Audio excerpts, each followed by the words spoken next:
Welcome, in front of me is a POCO X3 Pro, and today I'll show you how to copy contacts from your SIM card to the device. Now, to get started, you will want to open up the standalone contacts app, which is located in the Google folder, so I can see it right over here.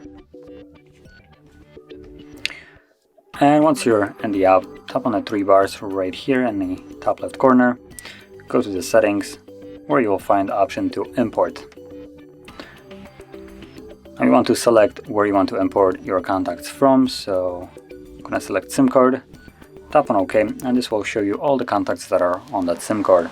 By default, they will all be enabled, assuming they are not already on your device, because if they are, the contact will be grayed out and unselected, and you won't be able to actually select it. So from here, you can deselect contacts that you might not want, simply tapping on them, and once you have everything selected that you do want to import, then click on the import button and you're done. As you can see, there we have the 4 contacts imported in our contacts list, and that's about it. So if you found this very helpful, don't forget to hit like, subscribe, and thanks for watching.